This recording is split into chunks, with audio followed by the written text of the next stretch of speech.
What's the story, everybody? This is Jonathan from Team ChainBlock coming at you with yet another deck profile. But as always, before we get into it, please check the links in the description where you can see a link to Kong's cards down below where you can use discount code ChainBlock5. Most recent set of time recording will be Maze and Millennia, but this will probably come out about a week after its release.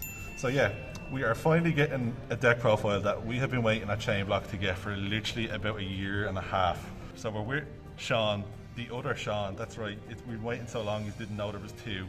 We're with Ro. I have appeared in one video before in the background talking. But that's gone now, so yeah. I think you did a deck profile over at the UK YCS, was it? Oh, I did. Where does this map? I did. I recorded. Let's get into it finally. And you've been playing the same deck. What are you playing? Okay. I'm on Live Twin Spright. Right. I've been playing this deck for as long as it's been out. You've been playing it before there was Spright. I was on the Twins before the Sprights, and as soon as the Sprights came out, I picked them up immediately. Right. I have been. Go on, this is basically my one trick. Let's go. But okay, so I'll just start with the Twin package. It's simple enough. Just the 3 Lilla, 3 Kiss a Kill, the 1 Frost, and then the 1 Brick. You do not want to see this, but it's... I mean, it's a good card, you just don't want to see it. It's a good card. I very rarely summon it, but I do actually summon it. There are times where it comes up, because it's basically evenly at home. Cool. If no one's actually read the effect of it before, because you normally just send it off the Triple Sunny, but it is your opponent sends until they control 2. Cool. So that can be pretty good. But generally, you just want to get the twin stuff. So as for the Spright package, we're looking at 3 blue, standard, as along with the 3 jet. So 3 jet? Yeah. Is it always 3 jet? That shows how little I pay attention. Well, from what I've seen, it's always 3 jet. Cool, I feel like it's always useful to have the... I run the 2 red, 1 carrot, and I don't run any pixies. That's fair. I feel like... I was thinking of pixies. You were thinking of the pixies, I was thinking of pixies. So yeah, I feel like the red... People like to pop the red a lot more often, so you need the backup. The carrot doesn't come up as often. I usually cut one of the reds, or I usually side out one of the reds when I'm going second, because you only really need the one. That's it, unless you're going first and they get rid of it. I've played against you loads of times, and usually I would try to get rid of either or first, so I can play. It's kind of annoying. Yeah. So I feel like the red's usually the higher target, so I put in the second of that just to Summon it again. So in terms of hand traps, I'm running 3 Ash. You've lots of room in this deck. I have lots of room in this deck. There's a whole lot of non-engine space in this deck, and it's perfect for it. I'm running 2 Crow. Great card. 2 Droll. 2 Nib. 2 Nib. And Twos. for the last of the non-engine monster spots, I'm running a card that I'm looking at cutting, unfortunately, because it's done me favors throughout the last year and a half. But this format, I don't think it's quite as good. It's the Ibly. When it works, it works. When it works, it works. I don't think current format it's working very well. But it does occasionally get me games. If Ibly is really impactful when it's impactful, or it does nothing. Worst comes to worst, it's the first card you side out. Exactly. So for moving on to the spells, I run the 2 Sunny Snitch. It's the only twin spell I run. I used to run the secret password, but I found really you're drawn into the twins enough anyway. Is this the one that burns or gains life points? This is the one that burns and gains life points. It does both. It's so nice to have a time that's why it's staying in the deck. It's a nice time card. Fair. And if you get multiple of them out, it burns more. It's great. So I run for the Spright spells, I run the 3 starter. It's glad to have it back. It's nice. Must be and nice. then I just run the 1 smashers. You're generally searching the smashers or the double cross off the jet. So you only need the 1 of the starter. You want to draw on your opening hand, so that's why you have the 3 of them. So for the non-engine spells, then I just run the 1 Cold Boy, of course, and the 2 Talents. That's absolutely fair. I find that a lot of the spells in here are quick play or continuous, so I don't think the thrusts are needed. They might be nice to get, say, the talents out, but I'm also only running... No, it's weird. Talents would be the only target for them. Trust definitely isn't like a staple. It is a staple, but not in everybody's deck. Yeah. But talents it's a weird one. It just seems to be a card that's getting better over time. So far. Absolutely. Because, I mean... I put in the talents because I was like, oh, draw 2, that's great. But I find myself using the other 2 effects a whole lot more often than I use the draw 2. But the draw 2 is always useful. It's always nice. And so I only run the 4 traps here, and they're the 1 double cross. Yeah, cool. That's fair. Phenomenal trap. It wins me so many games. People just build their board, end on 1 tower, call battle phase, just double cross, attach it to a gigantic, or summon it to my side of the field, and it's just... It's definitely a game changer, and a lot of people don't see it coming, because a lot of people see me search it, ask to read it, and then I'll activate it, and they still don't know what it does. And it's quite interesting. I've played into it before. Yeah. It's like there's the people who I've played against before and know it's coming, and just... I mean, it's just from a person who doesn't know the deck, you just kind of assume once they've done the starter and all the Spright stuff, the carrot and the red, that's that, and then you go into... double cross. Yeah. And then just the 3 Imprim. Of course, it's 3 Imprim. It's probably the best answer.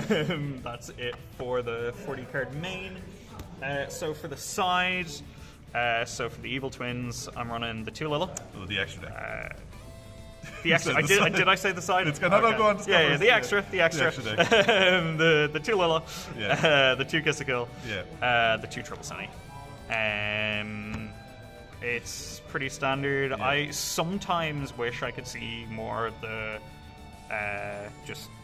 the smaller twins. Yeah. I wouldn't bump them up though, because extra deck space is quite tight in this deck. I sometimes am tempted to cut the second Trouble Sunny, because you always want the send effect off one of them, but the second one comes up for swinging for lethal.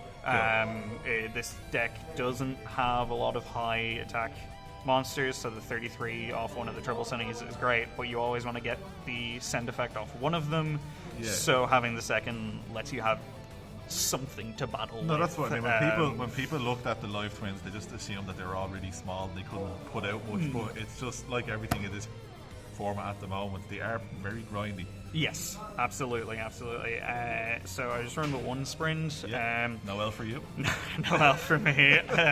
The original time I recorded this deck profile, it wasn't there. That's how long we've come. That's how long this this has been in the works.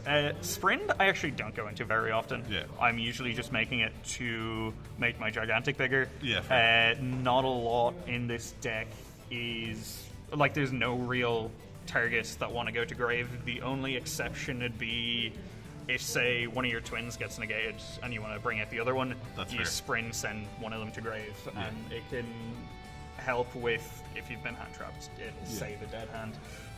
But that's basically the only thing I'm using it for. Just buffing up the gigantic. I run the 1 Muckraker. Okay. So if, for whatever reason, say, a twin's been negated or it's been taken off the field, and then you get to turn 3, you've survived the attack. You get to turn 3. Muckraker is the best thing to get you back in the game, because fiends and zombies. The extra deck ones are just fiends. Oh, cool. So long as you just summon back out one of the extra decks, it locks you into fiends, so you're locked into the twin line. Yeah. But the twin line's more so what's getting you the damage. I think whatever deck this card is in, it's usually someone's last anyway. Exactly, yeah. So then I'm running the IP and SP. Yeah. Every deck's running at the minute. It's needed. It is what it is. It's always... Yeah.